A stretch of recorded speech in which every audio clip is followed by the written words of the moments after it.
चलिए, तो आज का जो हमारा क्लास था वो बेसिकली था सरायकेला और खरसावां राज्य पर। हम लोग देख रहे थे कि झारखंड के क्षेत्रों में अंग्रेजों का आगमन किस प्रकार से हुआ था। तो हम लोगों ने ये देखा था कि लगभग सबसे पहले सिंहभूम पे हुआ। अच्छा, कल किसी का डाउट था कि सर जब आपने बताया कि 1663 में 1663 में संथाल परगना क्षेत्र में अंग्रेजों का आगमन हो गया, और फिर भी हम लोग आंसर लेते हैं कि झारखंड में अंग्रेजों का आगमन सबसे पहले सिंहभूम में हुआ है, क्योंकि 1667 में सिंहभूम में हुआ है।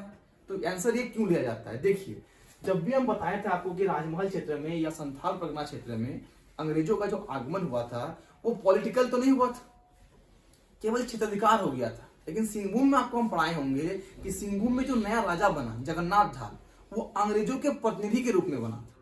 तो जब तक किसी क्षेत्र में पॉलिटिकली अंग्रेजों का नियंत्रण स्थापित नहीं हो जाएगा, तब तक हम लोग ये नहीं मानेंगे कि वहां अंग्रेजों का पूर्णतः नियंत्रण हो गया।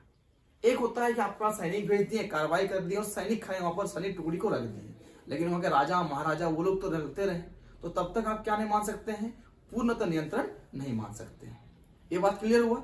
इसीलिए हम लोग भले 1663 में राजमहल अंग्रेजों के कब्जे में चला गया था, लेकिन हम लोग क्या मानेंगे कि झारखंड में जो अंग्रेजों का प्रवेश हुआ वो सिंहभूम में हुआ। पॉलिटिकली सबसे पहले कहां पर हुआ था? सिंहभूम में हुआ था। क्लियर? तो हमारा आज का जो टॉपिक है सरायकेला और खरसावां। रील लगाइए, सरायकेला खरसावां, सरायकेला खरसावां क्षेत्रीय राज्य में अंग्रेजों का आगमन। देखिए, वर्तमान समय में सरायकेला और खरसावां एक ही जिला है, लेकिन हम जिस समय की बात कर रहे हैं इस समय सरायकेला और खरसावां दो अलग अलग क्षेत्रीय राजवंश थे या दो अलग अलग राजा के अधीन थे। तो सबसे पहले हम लोग चर्चा करेंगे सरायकेला के बारे में, उसके बाद हम लोग चर्चा करेंगे खरसावां के बारे में। तो आप लोग हेडिंग लगाइए सबसे पहले सरायकेला। चलिए, हेडिंग लगाने से पहले एक पॉइंट आप लोग लिख के रख सकते हैं। पॉइंट लिख लीजिए कि अंग्रेजों के द्वारा 7 दशक के अथक प्रयास के बाद, 7 दशक कहने का मतलब 70 साल, 7 दशक के अथक प्रयास के बाद, 7 दशक के अथक प्रयास के बाद पूरे सिंहभूम पर नियंत्रण स्थापित कर लिया गया था। क्या बोले? पूरे सिंहभूम पर नियंत्रण स्थापित कर लिया गया था।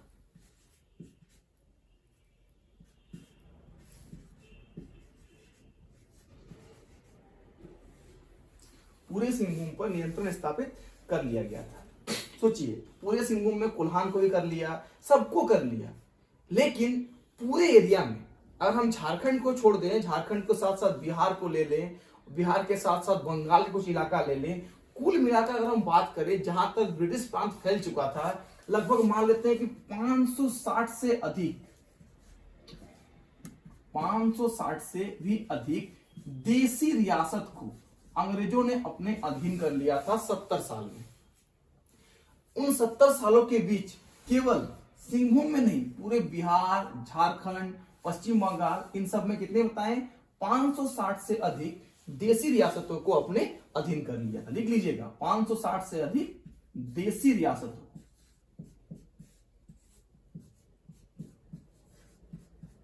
अपने अधीन कर लिया था।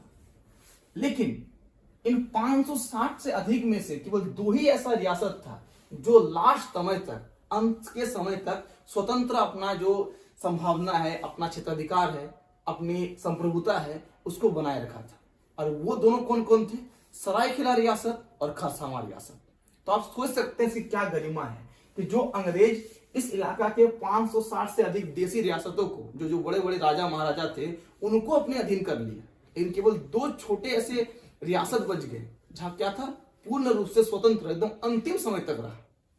कौन कौन? तो लिख लीजिएगा, सरायकेला और खरसावां।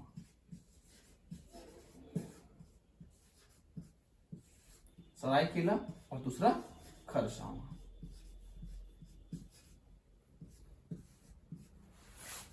क्लियर? सरायकेला और खरसावां। तो अब हम लोग को इन्हीं दोनों के बारे में पढ़ना है। चलिए, तो सबसे पहले हम स्टार्ट करते हैं सरायकेला राजवंश को लेकर, सरायकेला के बारे में।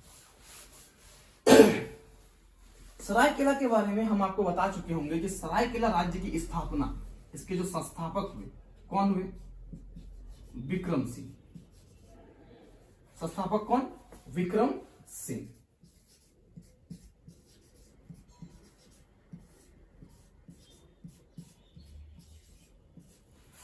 कब स्थापना किया था? टाइम पीरियड भी पूछा जाता है कि बताइए सरायकेला राज्य की स्थापना कब हुई थी? तो 1620 ईस्वी में, 1620 ईस्वी में।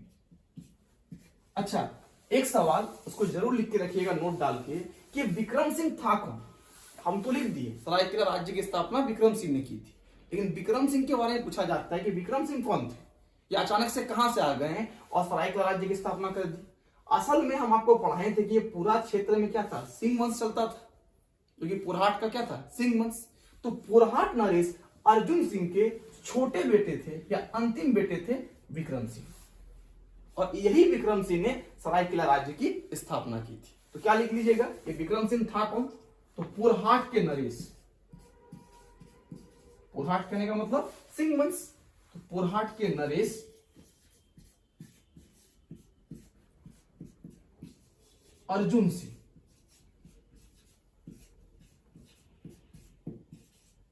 अर्जुन सिंह के पुत्र थे। कौन? हमारा विक्रम सिंह। हाँ, ये लिख लीजिए छोटा पुत्र, पुरहाट नरेश अर्जुन सिंह के छोटे पुत्र। छोटे पुत्र कौन थे? विक्रम सिंह। और यही विक्रम सिंह ने किसकी स्थापना की? सरायकेला खरसावा, या सॉरी सरायकेला राजवंश की स्थापना की। तो हम लोग खरसावा के बारे में चर्चा नहीं कर रहे हैं, इसके बारे में कर रहे हैं केवल सरायकेला के बारे में। फिर आपको क्या याद रखना है कि विक्रम सिंह को क्या पूरा का पूरा सरायकेला रियासत एक ही बार में दे दिया गया कि राज करो? ऐसा कुछ नहीं है। विक्रम सिंह छोटे भाई के तौर पर उसको जब पुरहाट के वंश से अलग कर दिया गया तो उनको केवल 76 किलोमीटर, 76 वर्ग किलोमीटर, 76 किलोमीटर स्क्वायर में फैला हुआ 10 से 12 गांव, 10 से 12 गांव का क्षेत्र दिया गया कि जिसपे आप जाइए और क्या कीजिए? राज कीजिए। किसको दिया गया? विक्रम सिंह को। कितने किलोमीटर का एरिया? 76 वर्ग किलोमीटर का एरिया। और कितने गांव? 10 से 12 गांव कि आप इस पर जाइए, इस पर राज कीजिए और इस पर अपना शासन को आगे बढ़ाइए। लेकिन विक्रम सिंह जो थे वो प्रतापी शासक थे और थोड़ा सा विस्तारवादी नीति के थे। विस्तारवादी नीति का कहने का मतलब कि वो अपने एरिया को फैलाना चाहते थे कि हमारा एरिया बड़ा हो, किस तरह से एरिया को हम और आगे आगे बढ़ा सकते हैं, समृद्ध बना सकते हैं। तो उन्होंने अगल बगल के जो छोटे मोटे रियासत थे, छोटे मोटे परगने थे और कोल्हान क्षेत्र में जो पीड़ थे, कोल्हान क्षेत्र में आप लोगों को पता ही होंगे कि होर का जो होता है गांव जो होता है वो पीड़ों में बटा हुआ होता है। एक पीड़, दो पीड़, तीन पीड़, इस तरह से पीड़ में बटा हुआ रहता है। तो इन्होंने अगल बगल के पीड़ को जीतते गया और अपने साम्राज्य में मिलाते गया। कौन? विक्रम सिंह। तो आप लोग कुछ कुछ नाम लिख लीजिए, लिख लीजिए इन्होंने किस किस पीड़ को जीता था। सबसे पहले लिखिए केंद्री, लिखिए केंद्री, कंदरा, केंद्री, कंदरा, डूंगी,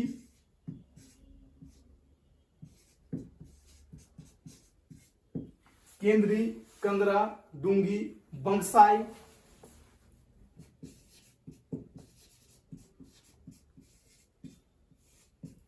खरसावा, खरसावा और आसनतली, खरसावा और आसनतली।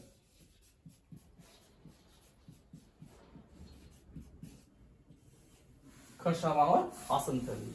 बाद में यही आसनतली के जो महाराज होंगे वही बनाएंगे खरसावा को अलग से, सरायकेला से अलग होकर खरसावा राज्य की स्थापना करेंगे। तो हम लोग क्या देखें कि विक्रम सिंह ने कंदरा, डूंगी, बंगसाई, खरसावा, आसनतली इन सब पीड़ को जीत कर क्या कर लिया था? सरायकेला राज्य में मिला लिया था। नोट डाउन कर लेंगे। कंदरा, डूंगी, बंगसाई, खरसावा, आसनतली इन सब पीड़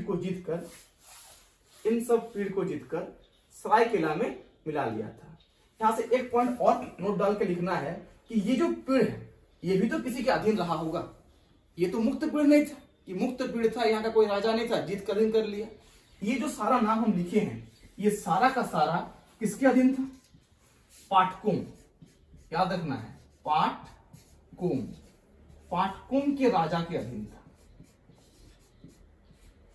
पाटकोम के राजा के अधीन था।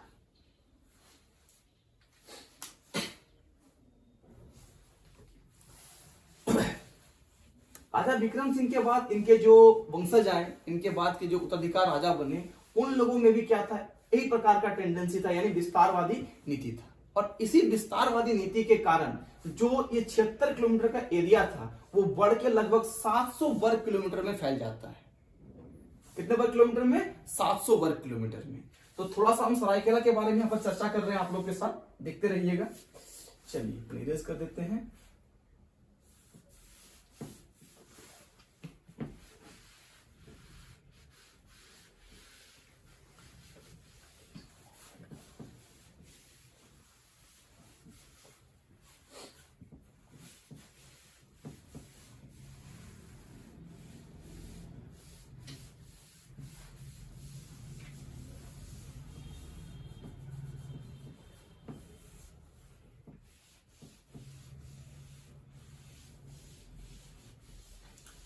तो सबसे पहले हम लोग सरायकेला का देखते हैं कि राजधानी कहां पर थी, किस नदी के तट पर बसा हुआ था, और इसके संस्थापक तो हम लोग देख ही लिए, और कितने एरिया में फैला हुआ था, इन सारे सवाल को।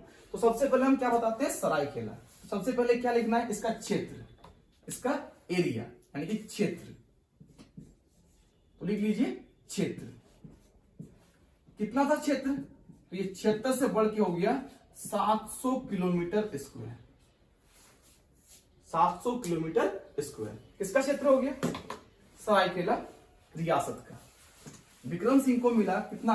76 किलोमीटर स्क्वायर, जो बढ़ के इन्होंने कर दिया। इनके और इनके आने वाले वंशज ने, उत्तराधिकार के लोगों ने 700 किलोमीटर स्क्वायर में सरायकेला का विस्तार कर दिया।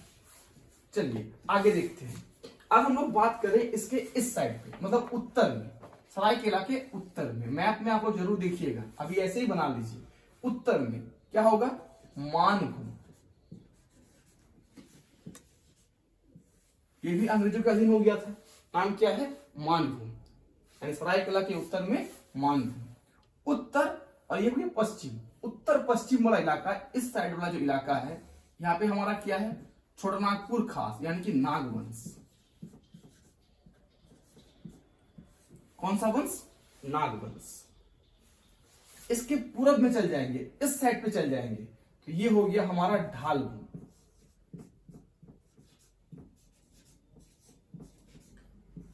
ढालभूम, ढालभूम सब डिवीजन, ये उस समय तक ढालभूम पे अंग्रेजों का अधिकार हो ही गया था, या ढालभूम बोलिए इसको, एक ही बात है। इसके जस्ट नीचे दक्षिण में बात करेंगे, दक्षिण में बात करेंगे तो आपको मिलेगा उड़ीसा का मयूरभंज। उड़ीसा का मयूरभंज, दक्षिण में उड़ीसा का मयूरभंज। इस साइड पे बात करें, पश्चिम की ओर बात करें, इसके पश्चिम में आपको मिल जाएगा खरसावां। खरसावां रियासत। और दक्षिण और पश्चिम इसका इलाका जो होगा, यहां पर होगा कोल्हान सब डिवीजन। ये हम बात कर रहे हैं उस समय की जिस समय अंग्रेजों का चारों ओर कब्जा हो गया था। केवल बचा हुआ कौन था? सरायकेला और खरसावां। ये दो सब डिवीजन या दो रियासत बचे हुए थे। इसको पूरा बना लीजिए कि उत्तर में क्या हो गया? मानभूम, या नॉर्थ लिख लीजिए, ये लिख लीजिए ईस्ट, ये लिख लीजिए वेस्ट, ये हो गया आपका नॉर्थ, सॉरी साउथ वेस्ट, ये हो गया साउथ, और ये हो गया नॉर्थ वेस्ट।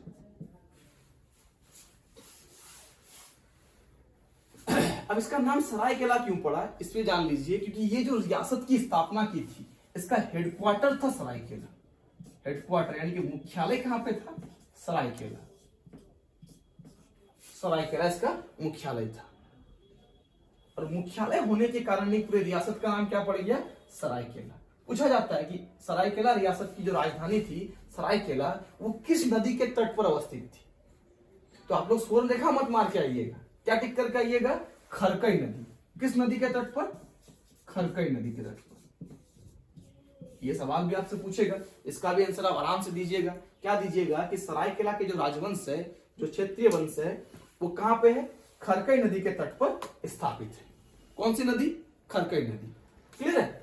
और हेडक्वार्टर सरायकेला। तो इस मैप को एक बार जल्दी से नोट डाउन कर लेना है, फिर हम आगे बढ़ेंगे। मतलब सोचिए, जहां 10 से 12 गांव के साथ 76 वर्ग किलोमीटर एरिया के साथ इस एरिया का स्थापना होना स्टार्ट हुआ, राजा विक्रम सिंह और उनके आने वाले वंशजों ने इस एरिया को 700 किलोमीटर स्क्वायर में बदल दिया। कितना में बदल दिया? 700 किलोमीटर स्क्वायर में। आगे बढ़ते हैं हम लोग, और अब देखते हैं कि अंग्रेजों का संपर्क किस प्रकार से होगा।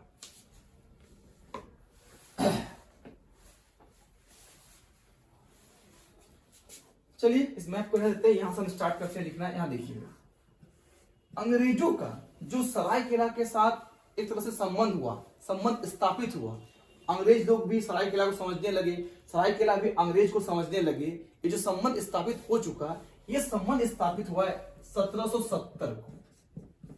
डेट डालिए 1770 और लिखिए 1770 ईस्वी में, 1770 ईस्वी में सरायकेला का या सरायकेला रियासत का संपर्क अंग्रेजों के साथ हुआ।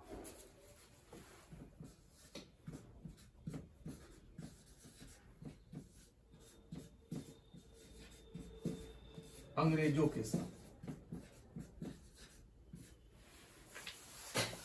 सरायकेला रियासत का संपर्क किससे हो गया? अंग्रेजों के साथ हुआ। कभी भी ऐसा नहीं हुआ कि अंग्रेज अटैक किया उसको हड़प लिए, क्योंकि अंतिम समय तक ये जो सरायकेला रियासत है ये अंग्रेजों के पक्षधर बने रहे, अंग्रेजों के समर्थक बने रहे। कई ऐसे अभियान हुए जिस अभियान में सरायकेलाओं के राजा ने, जो भी राजा बने, वो अंग्रेजों का समर्थन किया, अंग्रेजों का साथ किया। हम लोग 1857 का जब विद्रोह देखेंगे उस समय देखेंगे कि देसी रियासतों में सरायकेला एक ऐसा रियासत रहता है जो अंग्रेजों के पक्ष से होकर लड़ता है। तो हम लोग आगे देखेंगे। आगे इसमें हमको अभी क्या लिखना है, तो एक पॉइंट नोट डाउन कीजिए, लिखिए कि 1803 ईस्वी के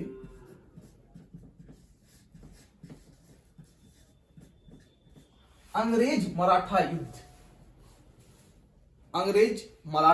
युद्ध के समय भी अंग्रेजों ने सरायकेला के राजा नाम लिख देते हैं, अंग्रेज मराठा युद्ध,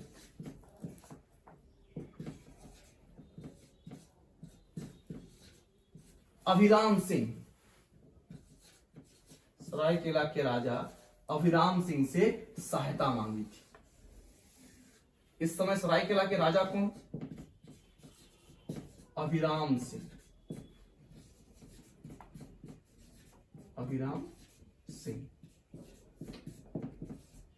सोचिए, अंग्रेजों ने इनसे सहायता मांगी और ये कहा कि आप हमें सहायता कीजिए और बदले में हम लोग क्या कीजिएंगे, आपको जो टैक्स है वो भी नहीं देना पड़ेगा, आप कर मुक्त ही रहिएगा। किसको कहा? अभिराम सिंह को कहा। तो ये पॉइंट भी लिख लीजिएगा, ये सहायता के बदले उन्हें कर मुक्त या सालाना कर माफ करने का प्रस्ताव दिया गया था। सालाना कर माफ करने का प्रस्ताव दिया गया था।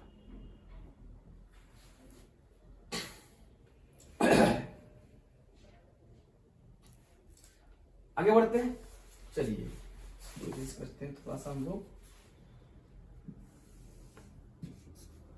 1809 नेक्स्ट डेट डालिए 1809।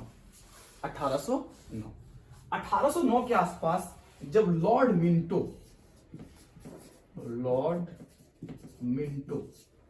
ये गवर्नर रहते हैं, भारत के गवर्नर जनरल रहते हैं, तो लॉर्ड मिंटो ने भी सरायकेला राज्य की जो संप्रभुता है उसको स्वीकार कर ली थी कि ठीक है, ये एक हमारा अलायंस स्टेट तो है, पर इस पे हमारा प्रत्यक्ष पूर्णतः कंट्रोल नहीं है। हमारा क्या है? एक अलायंस सहयोगी रियासत है। यहां क्या लिखेंगे कि 1809 में लॉर्ड मिंटो ने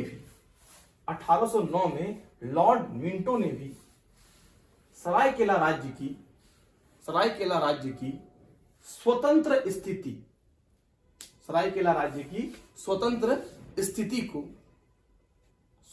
स्थिति को स्वीकार कर लिया था, स्थिति को स्वीकार कर लिया था। आगे देखिए आप लोग, नेक्स्ट डेट डालिए जुलाई 1820। नेक्स्ट डेट कब डालना है? जुलाई 1820, जुलाई 1820।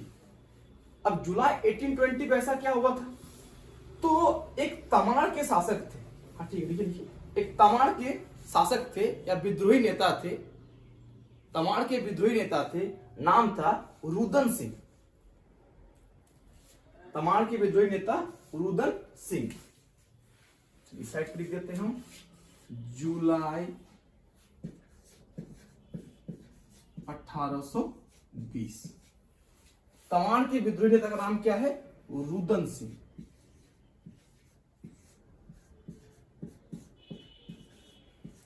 इनको पकड़ने में या इनको दमन करने में भी सरायकेला रियासत ने अंग्रेजों का साथ दिया था। तो इस पॉइंट को भी लिखेंगे हम लोग कि जुलाई 1820 में सरायकेला खरसावां के सरायकेला रियासत के सहायता से ही तमाड़ के विद्रोही नेता या तमाड़ के विद्रोही शासक, ये कहां के हैं? तमाड़, बुंडू, तमाड़, सिल्ली सुना आपको, मतलब पंच परगनिया वाला इलाका है। तो तमाड़ के विद्रोही रुदन सिंह को पकड़ने में सहायता किया था या पकड़ा गया था। क्लियर है? नेक्स्ट डेट डालिए आप लोग 1837।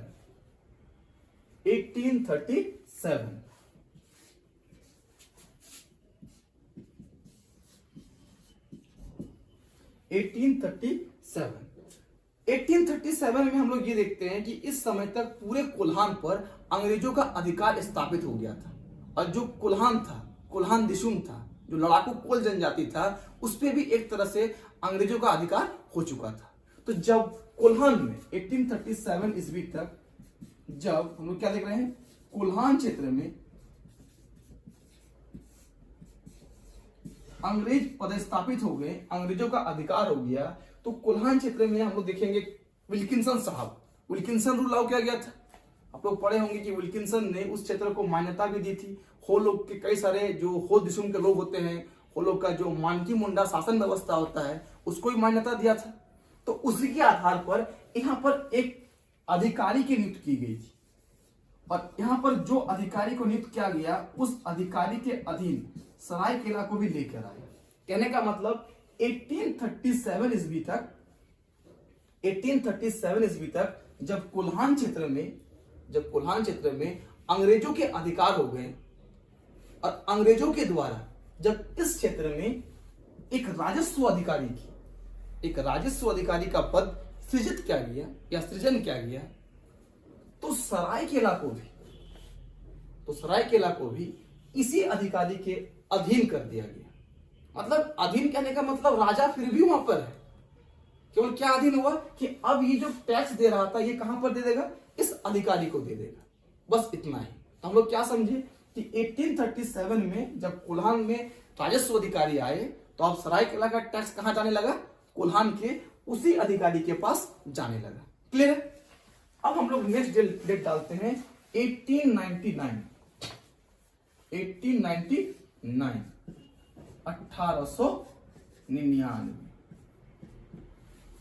1899 तक पूरा उड़ीसा का जो प्रमंडल था, जो उड़ीसा का अंग्रेजों का सब डिवीजन था, उसके अंतर्गत इसको नाम दिया गया करद। पूरा सरायकेला खरसावां को क्या नाम दे दिया गया? करद। एक नोटिस जारी किया अंग्रेजों ने, एक सनद जारी किया, और उड़ीसा के अंतर्गत इसको डाल दिया और नाम क्या दिया?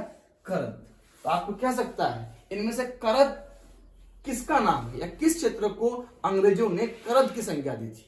तो क्या कहिएगा? सरायकेला खरसावां को। क्लियर है? मतलब सरायकेला रियासत को, खरसावां को बार बार बोल रहे हैं, उसको हटा दीजिए, क्योंकि हम लोग सरायकेला खरसावां नहीं पढ़ रहे हैं, हम लोग बेसिकली क्या पढ़ रहे हैं अभी? सरायकेला रियासत को पढ़ रहे हैं। तो सरायकेला रियासत को हम लोग क्या देखें, 1899 में ईस्ट इंडिया कंपनी या अंग्रेज सरकार अंग्रेज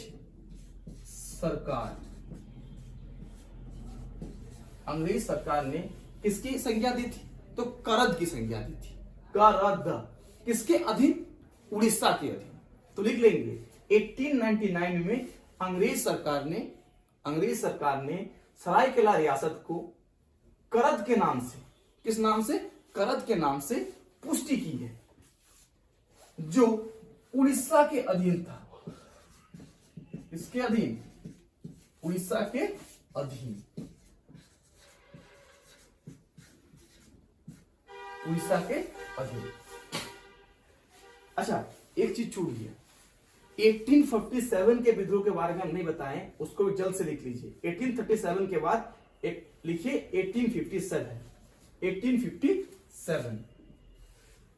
अभी हम आपको बता रहे थे कि 1857 के विद्रोह में सरायकेला रियासत एक ऐसा रियासत था जो अंग्रेजों के पक्ष से होकर लड़ा था। ऐसे भी हम लोग झारखंड में 1857 का जो विद्रोह है उसको भली भांति पूर्णतः पढ़ेंगे, एक एक टॉपिक को जानेंगे, किसका क्या योगदान रहा था, इस सब बातों पे हम लोग चर्चा करेंगे। अभी हम लोग क्या देखते हैं छोटा सा कि 1857 का जो क्रांति हुआ उसमें अंग्रेजों का सहायता किस प्रकार से किया और सरायकेला में क्या परिवर्तन आया। जो जरूरी चीज है लिटिल बिट उसको देख लेते हैं। क्लियर है? तो लिखिए आप लोग 1857 की क्रांति को, 1857 ईस्वी की क्रांति को दबाने में 1857 ईस्वी की क्रांति को दबाने में सहायता करने के कारण अंग्रेज सरकार ने 1857 ईस्वी के विद्रोह को दबाने में सहायता करने के कारण अंग्रेज सरकार ने, ब्रिटिश गवर्नमेंट ने पुरहाट राज्य का एक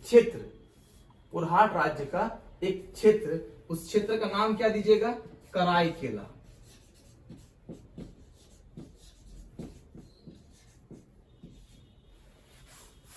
पुरहाट राज्य का एक क्षेत्र क्या नाम है? कराईकेला। किसको दे दिया था?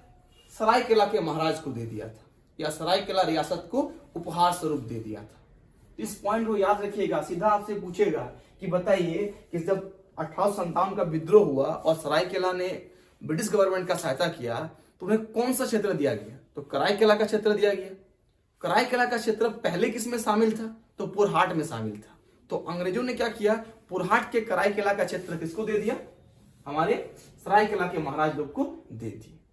ये पॉइंट लिख लीजिए। अब नेक्स्ट डेट डालिए 1934।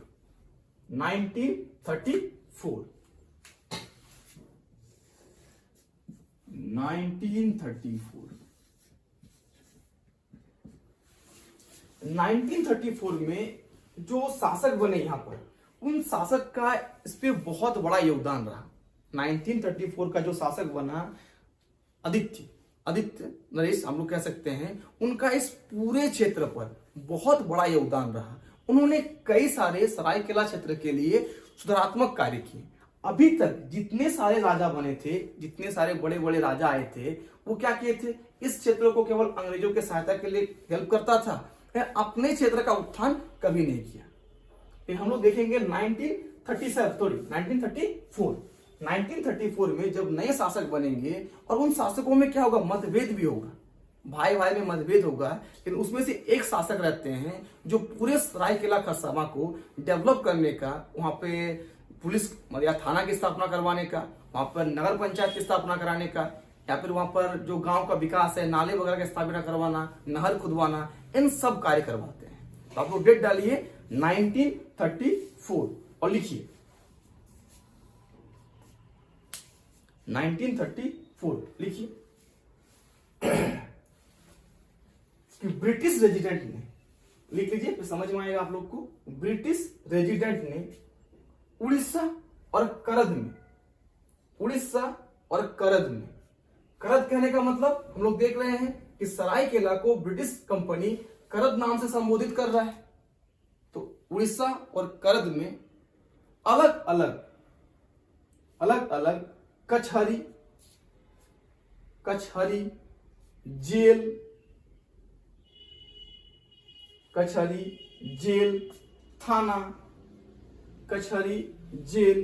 थाना, इन सब की स्थापना करवाता है। कब? 1934।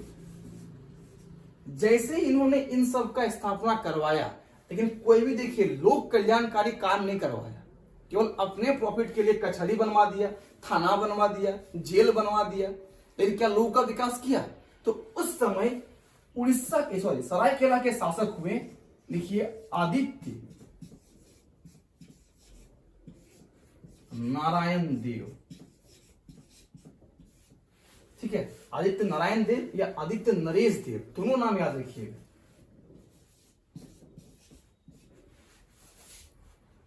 क्लियर हुआ? इन्होंने, आदित्य नारायण देव ने, इन्होंने 1939 में इनको लगा था कि अंग्रेजी करवा देंगे, कि अंग्रेज काम करवा रहे थे, तो 1930 में सरायकेला में क्या करवाया? लोक कल्याणकारी काम करवाया।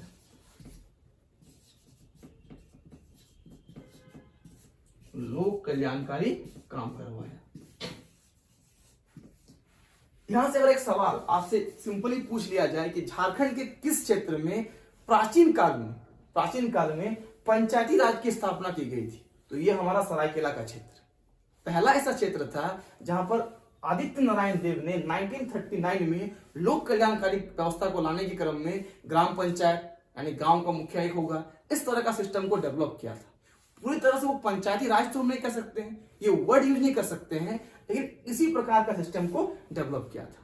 इसको लिख लीजिए, 1939 में आदित्य नारायण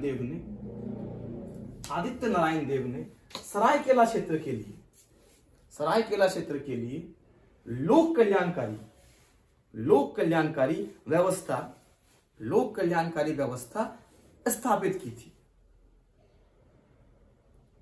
और इसी दौरान उन्होंने ग्राम पंचायत,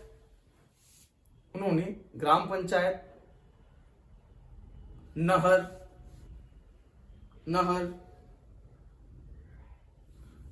स्वास्थ्यालय बोल सकते हैं, इन सभी उपक्रमों की स्थापना करवाया था।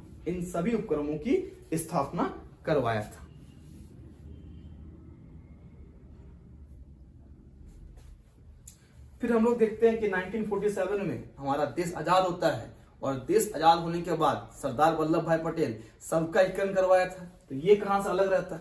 तो 1947 में जब देश आजाद हुआ तो बाद में हम लोग क्या देखेंगे, इसको भी भारतीय संघ में शामिल कर लिया गया, और ये शांति से भारतीय संघ में मिल गया कि हाँ भैया हम भारत संघ का एक पार्ट है। तो ये भी हम लोग लिख लेंगे कि 1947 में सरायकेला को देश के आजादी के साथ भारतीय संघ में शामिल कर लिया गया। 1947 में सरायकेला को देश के आजादी के साथ भारतीय संघ में शामिल कर लिया गया।